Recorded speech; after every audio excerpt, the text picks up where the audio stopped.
അമേരിക്കയിൽ ടെക്സസ് മുതൽ മെയിൻ വരെയുള്ള 12 സംസ്ഥാനങ്ങളിൽ ഇന്ന് സമ്പൂർണ്ണ സൂര്യഗ്രഹണം. Colombia, Spain, Britain, Iceland, Portugal, ചില കരീബിയൻ രാജ്യങ്ങളിലും ഭാഗികമായി സൂര്യഗ്രഹണം കാണുവാൻ സാധിക്കും. 50 വർഷത്തിന് ശേഷമാണ് വീണ്ടും ഒരു സമ്പൂർണ്ണ സൂര്യഗ്രഹണം ഉണ്ടാകുന്നത്. സൂര്യനും ചന്ദ്രനും ഭൂമിയും നേർരേഖയിലെത്തി വിന്യസിക്കുമ്പോഴാണ് സൂര്യഗ്രഹണം സംഭവിക്കുന്നത്. ഈ സമയത്ത് പൂർണ്ണഗ്രഹണം കാണാനാകുന്ന രാജ്യങ്ങളിൽ സൂര്യൻ പൂർണ്ണമായും മറയുന്നു.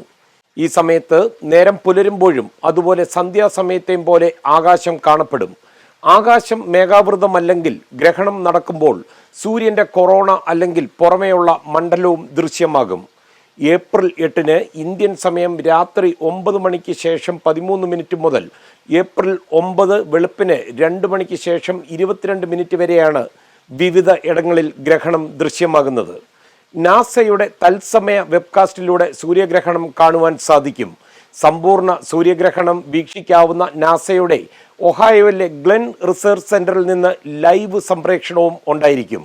അമേരിക്കയിൽ നിന്ന് മധു കൊട്ടാരക്കര, 24.